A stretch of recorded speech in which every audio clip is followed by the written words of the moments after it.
we have here today Amin Awad, the UNHCR representative in Sri Lanka, and he is here to talk about the humanitarian situation in Sri Lanka. So let me turn the floor over to him, and then we'll take your questions. Thank you very much. I have what, 2, 3 minutes, 5 minutes? However long. Okay.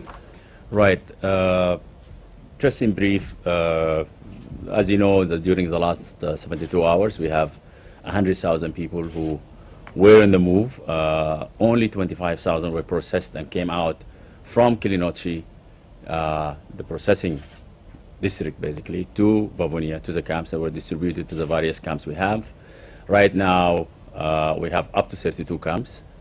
The 100,000 who just came, in addition to the 80,000 that are in the camps, bring the total number to 180,000. That put a strain on the capacity of the humanitarian agencies on the ground to respond. We've asked the government for land. We're still asking the government for land. As the people continue to come at us, we're asking the government to make public buildings available so people can be placed there. We're asking the government also to reconsider again the option of host families so that we can relieve the camps from the overcrowding, improve the sanitation conditions, and provide a better standards for these IDPs. The situation in the no-fire zone, or the active fire zone, actually, I should say, is of concern to us. There are 50,000 people, we believe, are still there. I don't want to dwell into the numbers. Even if there is one IDP, it is of concern to us. We've asked the government to restrain itself. We don't want to end up with a catastrophe. At the same time, we just hope that, as I said yesterday, the gates of hell open and these people reach safety. And we're also asking for the LTTE to allow for an orderly humanitarian evacuation. Why orderly? Because as the people coming out, we also have concern about the number of casualties as they step in minefield en route as they're escaping. So an orderly movement out of that zone will make it much safer for this population. All right. Thank you very much. Questions for Mr. Amin? Matthew? Can you say, I mean, the issues around how these camps are actually being run, and how international humanitarian law applies to them? Some have said that they're people, once they're in the camps, at least to date, the welfare centers or wherever they're called, they're not allowed to leave, and they can't have even family members visit them. What's been UNHCR's, I guess, position on how the camps are being run by the government, and also in the case of these UN staff members that have been in the camps for, maybe you can say for how long they've been there? We're engaged with the government. We provided the government an aid memoir that contains minimum standards as far as international humanitarian law of how these people should be treated. As a matter of fact, we shared this document with the government late last year as a protection contingency, not only as assistance contingency, having experiences elsewhere that a specific set of principles should be applied and followed. And we gave a guidance notes: freedom of movement, right of family visitations, registration, the civilian characteristics of the camps, are some of them are managed by the military. And we have been encouraging the government to reconsider its position and apply these minimum standards. We are encouraged by some of the steps taken as far as releasing from the camps people in special needs, like the elderly, traumatized, pregnant women, handicaps, and children, and so on and so forth. But it's not enough. It should not be a collective punishment. The government has the opportunity to register people, provide them with IDs, and allow the people to leave with immediate effect. Now that the numbers are bigger, they will need help to do that registration, provide people with identity cards so they can leave. Also, they should consider host family options, as I said earlier. As far as the civilian characteristics of the camps, in Jaffna, the government did implement that. We have the police and the civil administration inside. The military is on the periphery of the camps where they're supposed to be. But in Vavonia, that is not across the board. I'm encouraging the government to continue with this good practice that they have initiated in Jaffna. The same thing they continue with the releasing of people until registration takes place, with the visitation rights, and with bringing up the standards of these camps to the usual minimum severe standards by relieving by relieving the overcrowding conditions, and also, as I said earlier, providing us space to host these people. Not only Vavonia. Vavonia is overwhelmed. Camps have to be provided, or sites in Jaffna, in Manar, in Trincomalee. Public buildings should be made available. And above all, there are 75,000 people in Kilinochchi district, and I want to see my staff going in there together, hand in hand with the civil administration of the government, and provide assistance to these people as they're waiting to be processed. They're in very miserable conditions, weak, exhausted, and they need help. What about the UN staff members? And also, is that aide memoire, is that a public document? Can that be seen? The aide memoire is a public document. We share it with the government. We share it with our partners. We can put it out to you. The UN staff, these are staff who are left behind in the zone, and either they escaped or evacuated, and they ended up in the IDP camps. The UN is asking for them to be released from these camps so they can return to their respective agencies and be active member of the UN staff body and provide relief to their fellow IDPs. Yes. I just have a clarification first. You said that there are 180,000 people in 32 camps. Are those numbers correct? And these camps are completely administered by the Sri Lankan government. And is that true? And if so, what role does UNHCR have there? And then the second part of my question is, you said that you had given the Sri Lankan government a list of minimum standards that you would like to see met that are international human rights law, humanitarian law. And do you see those minimum standards being met, or do you have concerns that they're not? Okay, on the figures, let me explain. It's a bit complex for everybody from the outset to look at that. We had now 80 to 90,000 in 32 camps. These 32 camps are in Jaffna, in Vavonia, and in Manar. The bulk of them are in Vavonia. During the last 72 hours, 100,000 people left the no-fire zone. That brings the total number to 180,000. Of these 100,000, 25,000 were screened, processed, and crossed over to the camps. 75,000 are still in Kilinochchi, in public buildings, in processing centers. Kilinochchi town is empty. It's under the government control, under the military control. And we're asking for access to Kilinochchi to assist in providing assistance to these people who are in very, very poor shape.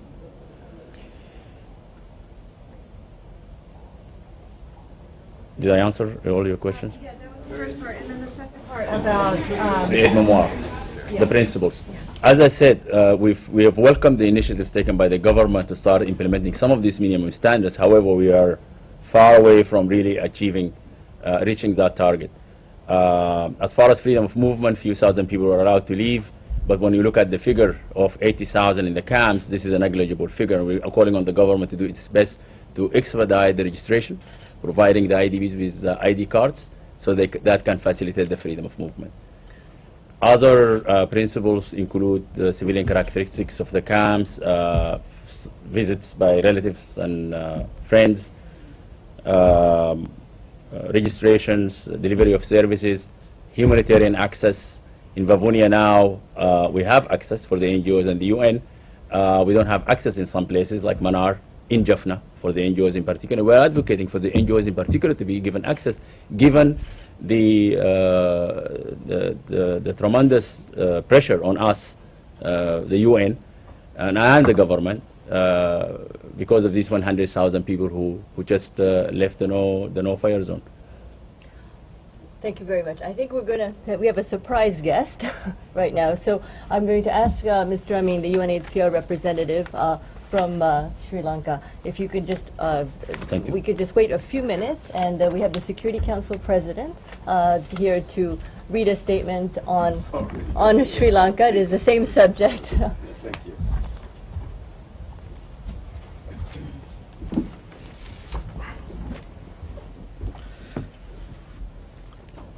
Thank you. Thank you very much. As you remember, maybe that last Wednesday, as President of the Security Council, I made some remarks on the situation in Sri Lanka after an informal meeting that we have the Security Council.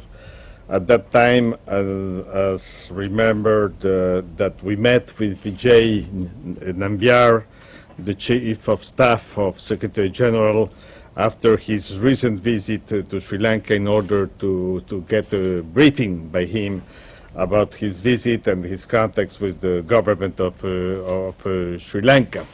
Last Wednesday, the Security Council members, we expressed our deep concern about the humanitarian situation in the Vani region and the plight of civilians trapped within the conflict area, and we called on member states to provide urgent humanitarian assistance.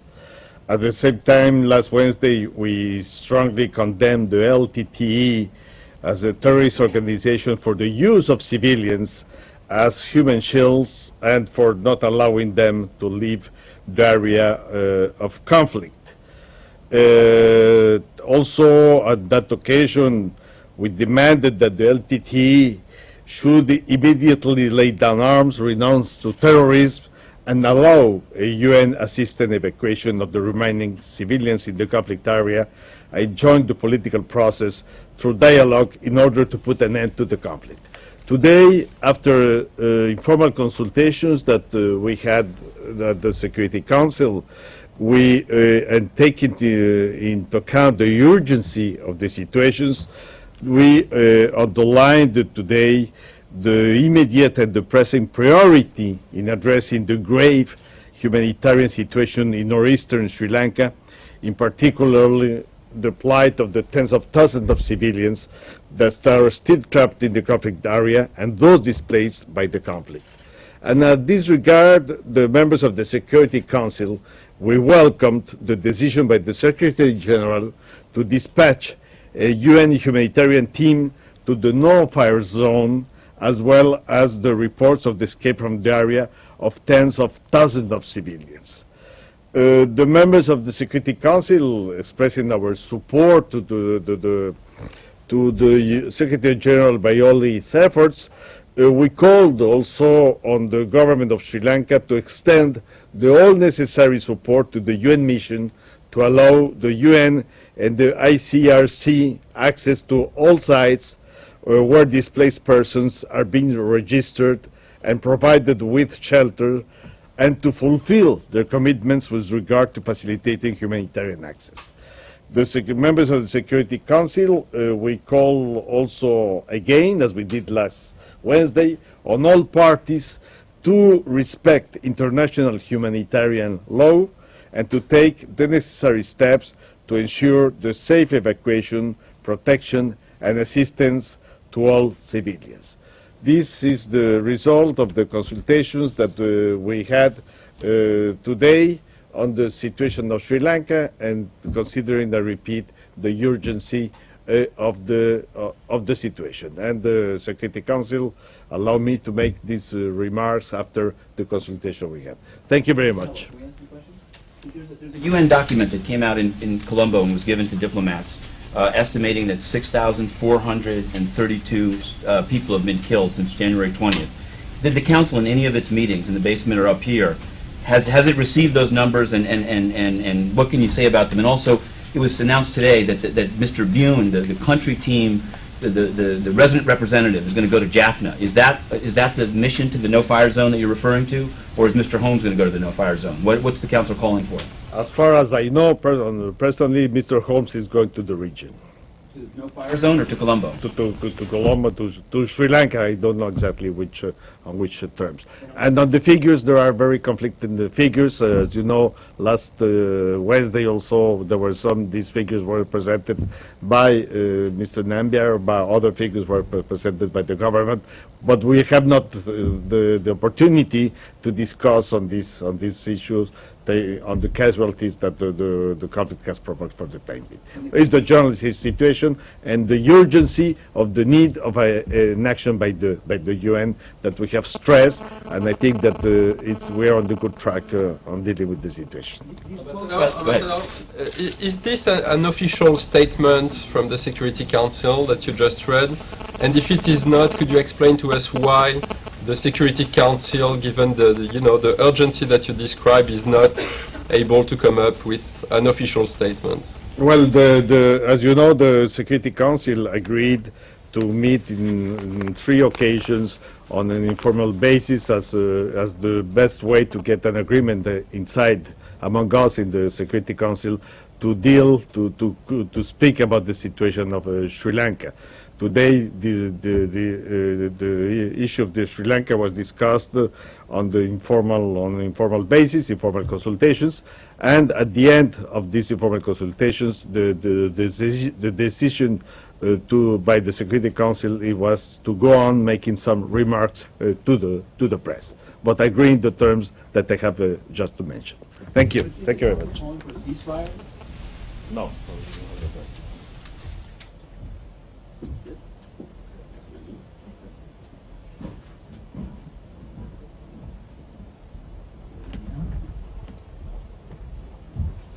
I will not contradict the council.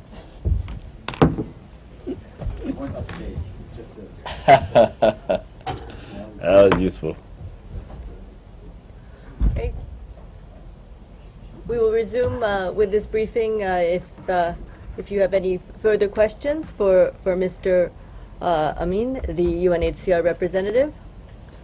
While you're thinking about one, let me just add 3 things we're asking for. We're asking for access now to Kirinochi, where the IDBs, majority of the IDBs are being processed. We're asking for more land and sites, public buildings. We are asking for support from donors. Now we have, UNHCR has staged an airlift operation from Dubai for non-food items, shelter, and as we speak, these goods are being prepared. We're asking for donation in cash and kind, and we're also bringing more staff to the operation to be stationed up in the north to receive these extra numbers of IDBs. Any other questions for Mr. Amin? Yes? Swami, apparently there are a lot of refugees are now moving into Tamil Nadu, southern part of India. That creating a lot of, because they travel through boats and stuff like that in hundreds and to come to Tamil Nadu for a safe haven. That's creating some political issues there and humanitarian issues. Do you have anything on to say on that? The movement from the war zone to Tamil Nadu of India? The movement from the war zone now is difficult because the Sri Lankan Navy is monitoring the shores. Those who came out to Jaffna by boat, as soon as they come out from a firing range, the Sri Lankan Navy is escorting them to the Jaffna shores, where they're accommodated in IDB camps. The numbers of refugees that we have in Tamil Nadu reach about 100,000. There is an old caseload of about 70,000. They came before the start of this war in 2006, and about almost 30,000 that they left during the last 3.5 years. So if there is an end to the fighting, of course, we'll be working with the Indian government and the Sri Lankan government to arrange for the return. Also, we're working on a return plan for the IDBs in the camps to their areas of origin as soon as possible and as soon as hostilities stop. And we're calling the government to also simultaneously work on the conditions conducive for returns and remove obstacles for return to make sure that people, they return fast. The more people stay away from their home, the more displacement will be prolonged. Did you have a, yes? Yes, I have a similar question.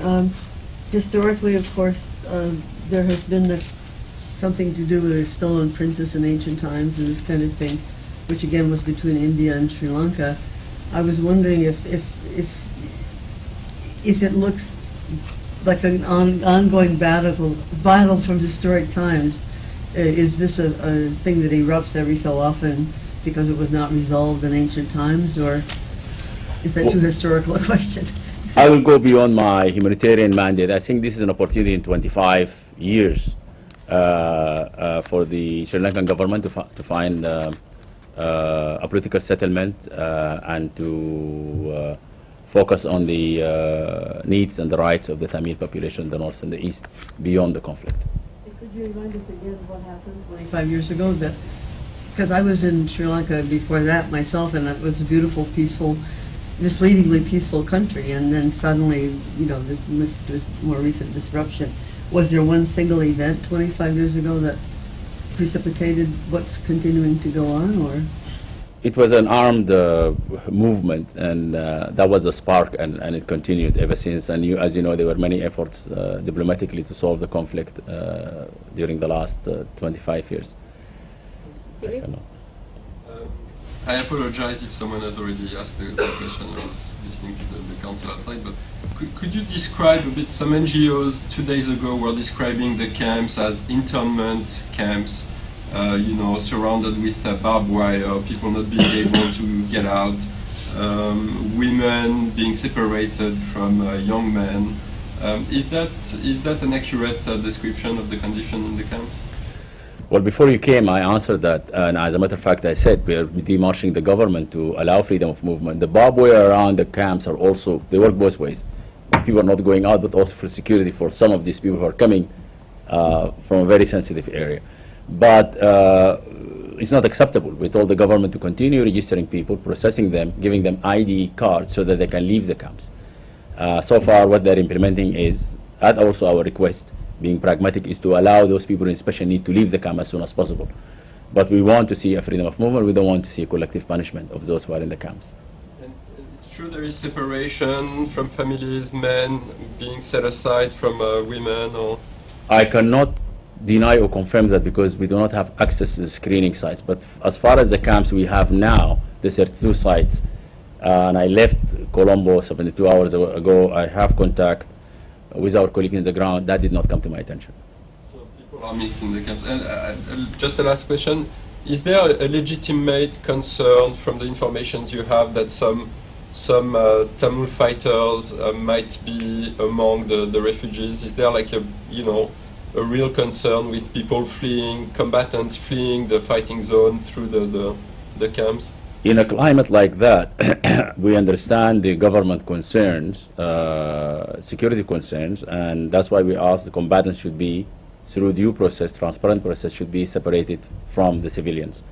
And for that reason, we're saying the freedom of movement is a must, and people should not be grouped in one category because of suspicion. They could be, I'm not sure, but there is a way to find out and to separate the combatants from civilians so that the doors of these camps can be opened. What's the way actually? How are they supposed to do They that? have to be screened. There is a process to screen people. Yeah. What is the res- Go ahead. What is the response for the Sri Lankan government? For all the pleas, he said, we're going to ask the government to do it. We're requesting the Sri Lankan government. How far the requests have been taken serious note of by the Sri Lankan government? Well, I guess you just heard also from the Security Council. They have given before a 2-day humanitarian pause. In our opinion, there should be a series of humanitarian pauses where people are allowed to come out, and if the LTT also allow the people to come in an orderly, organized manner so that we can also spare some of this population the way they're escaping and falling in the trap that's left behind, mines and field and so on and so forth. Matthew? Maybe about a week ago, I heard from a senior UN official that there was some thought of the UN putting boats off the coast of the conflict zone as either to help in some kind of an evacuation or even like to have people swim if worst came to worst. Is there any? Were you aware of that? Is that now off the table given what the recent events? And also I just wanted this trip to Jaffna by Mr. Boone. Would you consider Jaffna to be in the it's not the no-fire zone but the conflict zone? Would that constitute a trip to the conflict zone? The boat story I'm not aware of, and given the posture of the Navy and the LTT inside that area, I don't think that is a viable option. Mr. Neil Boone, I understand that he went to Jaffna. The fighting is limited and contained in Tamil Nadu, in Malativo, along this strip of land that referred to as a no-fire zone. But Jaffna is recipient of IDPs. Is the UN calling to actually visit the actual zone of conflict? There was such a call, and if the conditions are not conducive for security-wise allowing us there, I'm at least asking for access to Kilinoshi, where there's 75,000 IDPs lining up, being processed, screened, and they're in dire need of help. There was a briefing by NGOs here earlier in the week, and they went back a little bit, not just to 2009, but like 2007, 2008. And their critique was that the UN had kind of had acceded to the government's idea of beginning to build camps further away from what's now the conflict zone, and they saw this as sort of as being part of some kind of an ethnic movement of people trying to get Tamils to move out of this, what's now become the last Tamil Tiger stronghold. They also said that the UN staff pulled out of Kilinochchi and then there was a massacre. I don't know what the time frame they put on that. Have you heard those things, and how would you describe your engagement with the government in terms of siting of camps and things like that? Well, the government, like in any situation, be it asylum seekers, refugees, or IDPs, they have to give you land to be able to operate. And together with the donors, we have been advocating for better pieces of land to be given to us, with access to roads, with access to services, with close proximity to urban areas, so that services can flow on. Also, for our own time on the road, the land we're given now, we set 3 clusters of camps. The conditions are not perfect, and the international standards are not there with the marching the government, as I said earlier. We have been actually asked by the government to leave Kilinochchi. We have protested that. We've asked to stay, but that was a conflict zone. The population moved out of Kilinochchi, and it was a battleground between the LTT and the government. And our staff, this is not a UN, peacekeeping or a military mission. This was a civilian, humanitarian operation mounted by civilians, and we didn't have any choice but to move out of that area. I don't think the UN is complacent in being engaged with the government in the camps. I mean, despite the fact that the conditions are not that acceptable, the fact that we are accompanying the process of receiving people and making sure that they are provided with humanitarian assistance and that their protection is maintained and secured, it's important. We cannot pull out and leaving tens of thousands of people behind. There ought to be international presence, and we're doing that. We're doing that part of our responsibilities. U.S. Ambassador Rosemary DiCarlo, after a council session on this topic, said that funding that some deadline should be set for the government to actually have these camps comply with international humanitarian law, or maybe funding shouldn't continue. Are you aware that the U.S. is a big donor? Maybe thinking of that, and what leverage do you have if you say we have to provide help, regardless of whether they meet the conditions of international humanitarian law? I think many countries they have bilateral discussions with the government, and I think a lot of them put some conditions, and some of them may have leverage more than others. I'm not really part of the discussion. Thank you. Yeah. First, I apologize for coming in and out, the difficulties of television coverage, and you may have addressed this already, but I just want to make sure. On the number that's been out, 6,400, nearly 6,500 civilian casualties, did you confirm that? Can you confirm that? I'm not, that's not my department. I can, and actually to really have a legitimacy to confirm that, you have to be on the ground, and I cannot. As far as we can go is the evacuation happening by the ICRC and the government of the sick and wounded, but there's no way, if there's no international presence, to confirm that. And also, just if you could talk about the reaction, the latest reaction you're getting from the Sri Lankan government on the assessment team and the request for the checkpoints, because I'm not there, and the reports on the wires have all been a little bit different on that. What's the latest that you've heard from the Sri Lankan government about why they haven't yet let your teams in? I haven't seen the wires, and I haven't really yet come to terms with the fact that the Sri Lankan government is not letting the UN in to assist. We're still trying. I think it's over yet. It's still. I don't think it's over, and I don't think it should be over. As I said yesterday, the Sri Lankan government should have the upper moral ground and allow humanitarian agencies in to support the government's effort to meet these people who are coming out, and our objectives converges with the government objective to have people out of the zone and receive them in better conditions. Thank you very much.